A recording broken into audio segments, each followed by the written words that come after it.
कोई और काम, वह प्यादा है कि मास्टरमाइंड, ये हमने सोचा। और ये हम चर्चा बहुत अच्छे से ये आई है सामने कि सेना बना ली जाए, फंड बना लिया जाए, ये बहुत आसान है और सभी कर लेते हैं कि जैन साहब बहुत सक्षम है। पर मैं इसके साथ साथ पूज्य महाराज जी के चरणों में ये विनम्र निवेदन करना चाहती हूँ कि हमारा सौभाग्य है कि महाराज जी यहाँ पर विराजमान है और इंदौर हर कार्य में, हर क्षेत्र में इंदौर हर तरह से संपन्न है। ये फंड तो बने, सेना भी बने, पर उसके पहले एक ऐसा संविधान बने, एक ऐसी नियमावली बने कि कैसे उसको कार्य करना है, किस तरह से करना है। हम देखते हैं कि अमेरिका जो है, जब वो कार्य करता है वो वहीं बैठा है, वो अपनी जगह से नहीं हिला, पर पूरे विश्व में सैटेलाइट से कौन सी चीज, कौन सा देश कहां पर क्या हिला रहा है उसको खबर लग जाती है। तो यहाँ पे संगठन तो बने, उसके पहले एक ऐसा संगठन बने कि जो पूरे भारत की जैन समाज पर जिसकी आंखें हो कि कौन सा साधु कहाँ जाने वाला है, कैसा है, उस पर क्या कार्य हो रहा है, वहाँ की समाज का यदि केवल बिहार में 2 व्यक्ति जा रहे हैं तो उसका तुरंत फोन पहुंच जाए, क्यों है आपकी समाज में कुछ परेशानी है क्या, 2 व्यक्ति ही गए माता जी के साथ में, एक दबाव डाला जाए उस संगठन के द्वारा, तो हर जगह की समाज मिल जाए कि नहीं, कि ऊपर से खबर ना आ जाए, प्रशासन करे। इस तरह की तगड़ी व्यवस्था आज हाईटेक है हम सब, और हम संपन्न है जैन समाज की, तो पूरी तरह से राष्ट्रीय स्तर पर ये एक ऐसी नियमावली और किस तरह से कार्य करना है उसको देखा जाए तो ये बहुत अच्छा होगा। अभी जब समय शिखर की अरिकाओं की यात्रा चल रही थी, जब वंदना के लिए माता जी लोग विहार कर रहे थे और हजारों किलोमीटर का यह विहार था। हम मध्य प्रदेश में ये बहुत आसान है कि स्कूलों में रुकने के लिए जगह दे दी जाती है रात्रि में और ये सारे, परंतु वहाँ ये समस्या आई जब आरिका माता जी विहार कर रहे थे तो देखा कि रात में रुकने के लिए जो स्कूल चाहिए थे उन लोगों ने मना कर दिया। वहाँ से ये कहा गया स्कूलों के द्वारा कि क्या लिखित कोई आपके पास में डॉक्यूमेंट है तो हम देंगे या नहीं। तो हमारा कर्तव्य है कि जब पूरी बातें हो रही है तो हर विचार पर एक लिखित यहाँ से बना जाए और वो सब जगह मौजूद रहे कि कोई भी आरिका या मसंग आते हैं तो गवर्नमेंट के स्कूल जो रहते हैं वो उन्हें रुकने के लिए स्थान दे।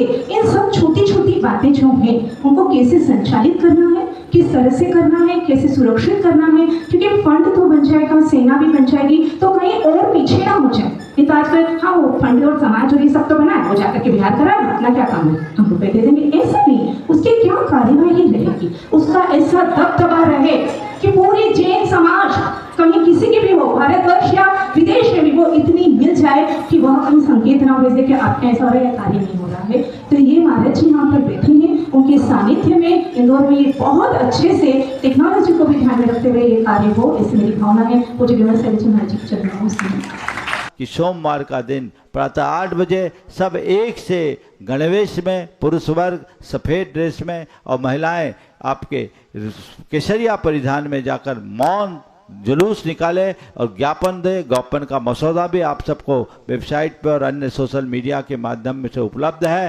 तथा उसमें क्या तख्ते और नारे लिखने वो सब उपलब्ध है। एक सी भाषा, एक सी बोली, एक से व्यवहार में हम पूरे देश में इस बात के लिए संदेश पहुंचाएं ताकि लोगों को मालूम पड़ सके कि ये घटना कितनी गंभीर है और इस तरह से समाज कितनी उद्वेलित और आहत है। शासन प्रशासन हमारे लिए सुरक्षा दे। जो बातें मैंने कल कही उनके मांगों को हम शासन के बीच रखेंगे तो ये चीज़ें हमारे लिए नियंत्रित हो सकेगी। आप सब लोग इसके लिए अपने स्तर पर प्रयत्न करें, आज से वातावरण बनाना शुरू कर दें ताकि समाज की जागरूकता का जीवंत प्रमाण प्रकट हो सके।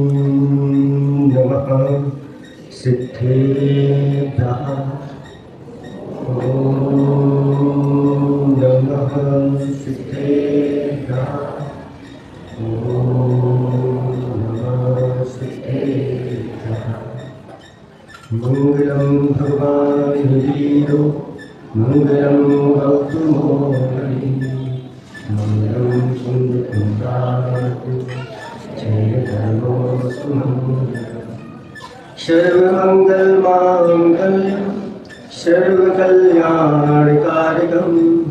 प्रधानं सर्वधर्माणां जयं जयतु शास्त्रम् जयं जयतु शास्त्रम्। देवादिदेव 1008 श्री चंद्रप्रभा भगवान की देवादिदेव 1008 मूल नायक श्री वर्तमान शासनायक महावीर भगवान की, परम उपकारी परम पूज्य स्वाट आचार्य पेवर गुरुवर श्री विद्यासागर जी महामंडल की, परम पूज्य स्वाट आचार्य पेवर श्री समय सागर जी महामंडल की, 3 करोड़ करोड़ हजारों की।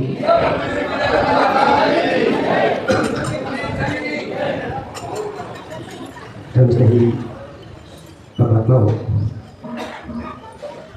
जिस प्रसंग को लेकर के आप सब लोग यहाँ उपस्थित हुए हैं, उस प्रसंग से सभी लोग अवगत है, बताने की जरूरत नहीं। कमी कहाँ पर हो रही है, उस कमी को सुधारना बहुत जरूरी है। जैन धर्म एक ऐसा धर्म है जो सभी जीवों के कल्याण की भावना रखता है, सभी के हित की सोचता है। और वह धर्म किसके अंदर रहता है तो कहते हैं ना धर्मो धार्मिक बिना, वह धर्म धर्मात्माओं की बना नहीं होता। इसलिए धर्मात्मा लोग हमेशा सबके हित की सोचते हैं, सबके कल्याण की सोचते हैं। अगर ऐसे धर्मात्माओं की रक्षा नहीं की जाती है तो हमारा मनुष्य जीवन शून्य है, कोई काम का नहीं। उदाहरण के रूप में मनुष्य तो क्या, पशु भी रक्षा के लिए तत्पर होते हैं। रत्न गंडक साक्षाचार के अंतर्गत वह कथा रखी गई कि 2 मुनिराज है, गुफा में ध्यान में लीन है, और वहां पर एक कौन बैठा हुआ है, सूकर बैठा हुआ है। आप विचार करोगे कि जंगल में मुनिराजों के लिए रक्षा की क्या जरूरत है, लेकिन वह गुफा के बाहर बैठा है 2 मुनिराजों की रक्षा के लिए। एक सूकर जिसको अंदर से धर्म और धर्मात्माओं के प्रति श्रद्धा उत्पन्न हो गया। और घटना क्या करती है कि एक सिंह उस गुफा में उन मुनिराज के ऊपर आक्रमण करने के लिए आ रहा है, और सूकर ने उसके भाव को पकड़ लिया और वह सिंह के लिए चुनौती देता है, ललकार मारता है, खबरदार मेरे होते हुए आगे मत बढ़ जाना, मैं धर्मात्माओं का रक्षक हूँ, मेरे होते हुए आगे मत बढ़ जाना। और जैसे ही सिंह के लिए चुनौती दी, सिंह क्रूरता के साथ उसके ऊपर टूटा और दोनों का ऐसा घमासान युद्ध हुआ कि सूकर ने अपनी पूरी शक्ति लगा दी और सिंह को धराशाही कर दिया। कहाँ सूकर और कहाँ सिंह, ये किसकी शक्ति है? ये धर्म की शक्ति है, ये धर्मात्माओं की शक्ति है। हम बचपन में छोटे में पाठशाला में पढ़ते थे, धर्म के वास्ते जीना, धर्म के वास्ते मरना, धर्म पे जा फिदा करना, प्रभु हमको सिखा देना। श्रवणों साधुओं का धर्म तो सबको क्षमा करना है, लेकिन साधुओं का धर्म उनकी रक्षा करना है। अगर ये नहीं कर पाए तो अपना जीवन किस काम का? और सबसे पहले तो आपकी बात अलग है, नीतियाँ क्या कहती है, राजा का क्या कर्तव्य होता है? शिष्टों पर अनुग्रह करना और दुष्टों का निग्रह करना, ये पहले कर्तव्य शासन प्रशासन का है। अपन सोचे कि नहीं शासन प्रशासन कुछ नहीं करेंगे, सबसे पहला कर्तव्य है शासन प्रशासन का है। ये राजाओं का पहला आद्य कर्तव्य लिखा है, शिष्टों पर अनुग्रह करना, उनकी पूरी रक्षा करना, उनकी सुख सुविधा का ध्यान रखना, और दुष्टों का निग्रह करना, यानी उनको वहां से हटाना। ये रघुकुल की रीत सदा चली आई, ये रघुकुल की रीत चली आई है, ये महावीर की रीत चली आई है। सिर्फ हमें यहाँ तक ही सीमित नहीं रखना है, क्योंकि जब जब घटनाएं घटती है और आप लोग कुछ दिन के लिए जागृत हो जाते हो और फिर पुनः सो जाते हो, ये हो जाएगी फिर आप सो जाओगे। आप इतने प्रमादी हो गए हैं कि कहाँ पर कौन साधु विचरण कर रहा है आपको जानकारी भी नहीं है, कौन उनके साथ जा रहा है कि नहीं जा रहा। आहार विहार और निहार, ये 3 चीजें मुख्य होती है साधु की। कई बार बिहार में तो हम पहुंच जाते हैं, लेकिन आहार के समय ये पूरा का पूरा रोड पार करना है, हम लोग पार करते हैं, गाड़ी भी पार होती रहती है, उनके बीच में से हम लोग भी पार होते हैं। कितनी बड़ी रिक्शा लेकर के पार होती है, इधर से भी आ रही उधर से भी जा रही, कोई भी वहां पर 4 लोग नहीं कि खड़े होकर के 1 मिनट के लिए रोक दिया। बस ये साधु संत सामान्य होते हैं क्या? ऐसा कहा है, हजारों मिथ्या दृष्टियों में एक सम्यक दृष्टि श्रेष्ठ होता है। हजारों सम्यक दृष्टियों में एक वृत्ति अनुवृत्ति श्रेष्ठ होता है। हजारों अनुवृत्तियों में एक क्षुल्लक जी श्रेष्ठ होते हैं, और हजारों क्षुल्लकों में एक एलक जी श्रेष्ठ होते हैं, और हजारों एलकों में एक आरिका श्रेष्ठ होती है, और हजारों आरिकाओं में एक मुनिराज श्रेष्ठ होते हैं, और हजारों मुनिराजों में एक आचार्य परमेष्टि श्रेष्ठ होते हैं। ये सामान्य चीज नहीं है। इनकी रक्षा के लिए हमें किस प्रकार से सजग होना चाहिए? आ रहे हैं, चले जा रहे हैं, आप अपने कार्यों में लगे नहीं लगे। आगे से भी सुरक्षा होना चाहिए और पीछे से भी सुरक्षा। ये चार लोग भी क्या सुरक्षा कर लेंगे? एक पैदल चल रहे हैं, पीछे से भी पैदल चल रहे हैं, सामने से आकर के किसी ने बड़ी गाड़ी आपकी, क्या उसको रोक लेंगे? क्या नहीं कर पाएंगे। तो रक्षा कैसी होगी? सुरक्षा पूर्ण सावधानी के साथ इनका व्यवहार होना चाहिए, मंगल व्यवहार होना चाहिए। आगे गाड़ी चले, उस गाड़ी पर एक ध्वजा लगी हो, और आप सामने कुछ आवाजें भी होना चाहिए धार्मिक, ऐसे मंगल गीत बज रहे हो, यहाँ कोई महान पुरुष आ रहे हैं। महान पुरुष इसलिए होते हैं कि जिन्होंने शास्त्रों में लिखा है, महान व्रतों को जिन्होंने धारण किया वही महापुरुष कहलाते हैं। कोई महापुरुष होकर के सामान्य घूम रहे हैं, आप उनके महत्व को नहीं समझ रहे हैं। ये सबसे बड़ी हमारी भूल है। आगे गाड़ी चलती है तो पीछे भी गाड़ी चले, बीच में श्रावक चले, इसको सामान्य तौर पर मत लें। पहले गांव में जाते थे, वहाँ के बालक तैयार हो जाते थे और मुख में सीटी लेकर के और एक डंडा लेकर के आगे बढ़ाते चले। आज वो भी बंद हो गया, कोई सावधान करने वाला नहीं, ना कोई सावधान होने वाला है। सब अपने अपने आगे सिर्फ मोबाइल लेते हैं और फोटो खींचना चाहिए, फोटो डालना चाहिए, बाकी सुविधाएं क्या है? कुछ भी नहीं। कौन सी चीज़ें लेकर के आप लोग आ जाते हैं? सारी चीज़ें हो जाती हैं, लेकिन क्या होना चाहिए? ये सब अभी भी आप लोगों को जानकारी के स्तर पर बैठ करके बातें करने के लिए यहाँ नहीं आए हैं। अभी भी बहुत सारी आरिका संघों का विहार चल रहा है, कोई उनके साथ विहार करने वाला नहीं, नौकर लगे हुए हैं। अब कौन क्या देख रेख करेगा? कौन? ये स्थितियाँ बन रही है। आप राशि को इकट्ठा कर लेते हैं, लेकिन राशि के साथ वहाँ पर जो सहयोग देने वाले हैं उनको पहले तैयार करो। राशि अभी कितनी का उतनी इकट्ठी हो जाएगी, ढेर लग जाएंगे, आप लोग ढेर लगा दो। ऐसे ढेर लगाने से कुछ नहीं होने वाला। बहुत अच्छी अच्छी बातें ये लोग कह गए हैं, इनको हमारा दोनों हाथों से आशीर्वाद है, लेकिन वो सारी बातें क्रियान्वित होना चाहिए।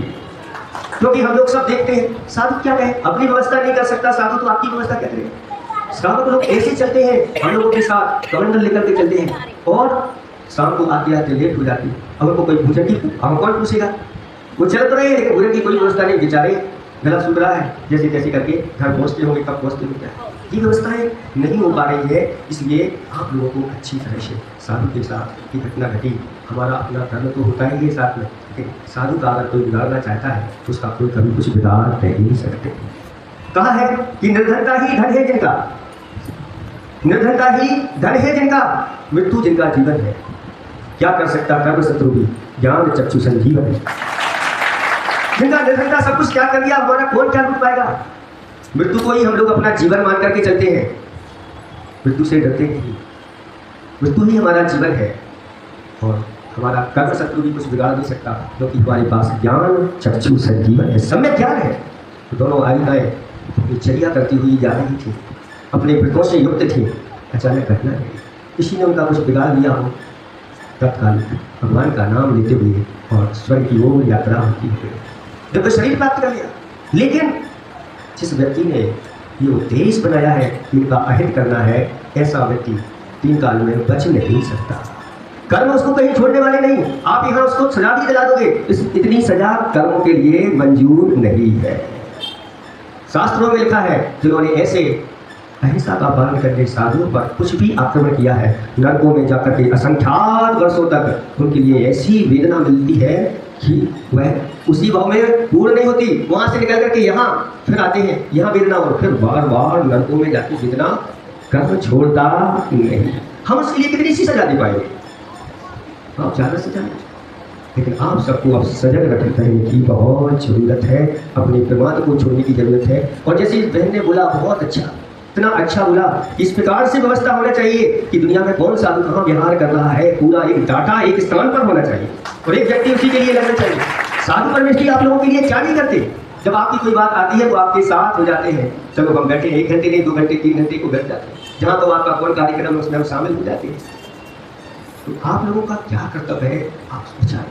आज क्यों इस प्रकार का अभाव हो जा रहा है? साधुओं की विधि जो है घटती चली जा रही है। साधुओं के लिए समर्पण कम होता चला जा रहा है। क्यों? कहीं कहीं इस प्रकार की उनको सही सही शिक्षा और ज्ञान नहीं मिल रहा। हम बड़े बड़े शिविर तो लगा लेते हैं, लेकिन उन शिविरों में क्या इस प्रकार की बात होती है कि सारे के सारे लोग आज संकल्प करो कि सच्चे देव साधु के लिए समर्पित होकर के और आहार विहार न्याय में हम तैयार हैं।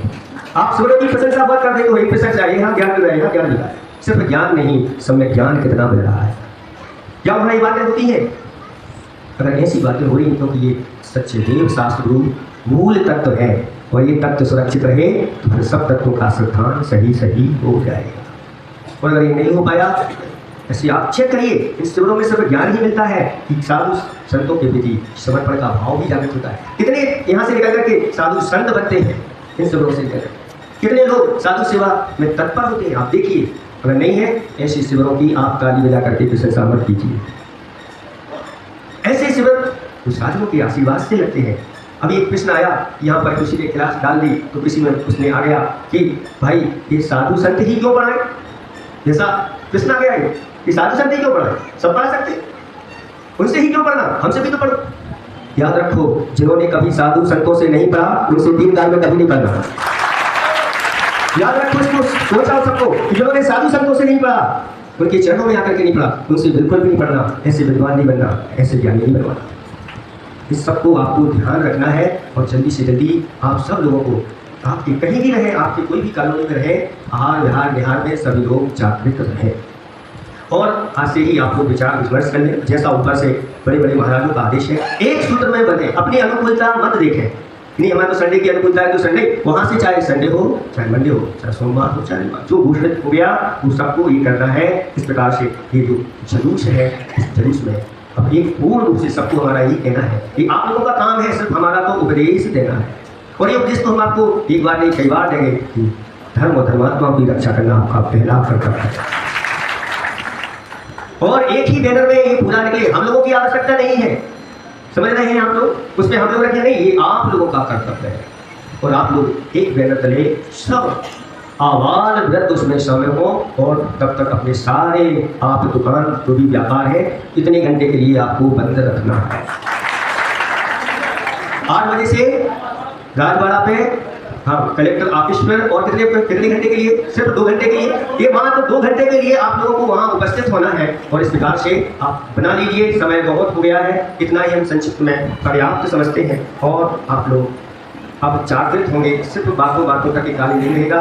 आप इस प्रकार से जो कहा गया है कि जो साधु और आर्यगांव की सेवा के लिए ऐसे लोगों की आप एक लिस्ट तैयार कर लें और इनको आगे करनी चाहिए। सभी के लिए सभी एक साथ होने चाहिए। ऐसा मैं मनीष जी नायक को बुला रहा हूँ। आचार्य गुरुवर विद्यासागर जी महाराज की जय, मुनि श्री विमल सागर जी, अनंत सागर जी महाराज की जय। और यहाँ बैठे इंदौर के सबसे जागरूक धार्मिक आध्यात्मिक जैन समाज के सभी मंदिरों के पदाधिकारियों की भी जय। आपकी जय इसलिए करना है कि ये कम से कम 1-2 लाख समाज साधक जैन धर्म आराम से कर सके, इसलिए आपको जगाना सबसे ज्यादा महत्वपूर्ण है। अभी 50-60% तो हमारे राजीव जी बोल गए हमारे विचार।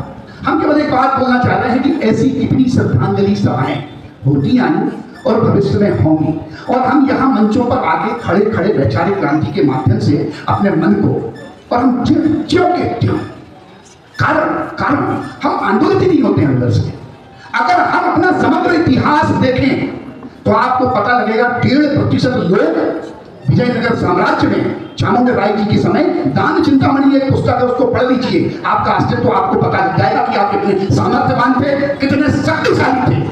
जब संविधान सभा में भारत का संविधान बना उस समय जैनों का प्रभुत्व क्या था? तो भारत के संविधान का मुख पृष्ठ देखेंगे तो आदिनाथ भगवान का चिन्ह इस आधार पर लिया गया गांधी जी कि जैनों का सामर्थ्य था वहां पर। आज आप कहां खड़े हो? विधानसभाओं में, लोकसभा में, राज्यसभाओं में, संगठन में नहीं, आप खड़े हो केवल आपसी संसदों में, आपसी संगठनों में, और तो मंदिर और मंदिर के बाद में भी गलियों में। ये 1 नंबर गली के लोग, ये 2 नंबर गली के लोग, ये 3 नंबर गली के लोग, ये आहार वाले हैं, ये संचालन वाले हैं, ये फलाने वाले, बढ़ते जाओ।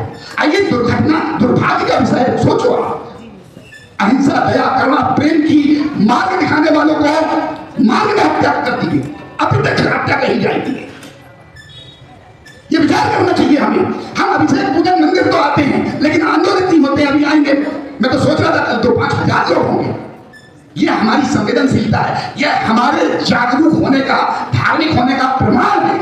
अगर सामर्थ्य है और धार्मिक हो, जाओ सोमवार को बाल बच्चों को साथ में लेके आओ और दिखाओ कि आपने संघर्ष के माध्यम से पूरे देश में नीति और नियम को बदल दिया था। आप शक्तिमान हो, आप सामर्थ्यशाली हो, अर्थ से, शरीर से, मन से, विचार से।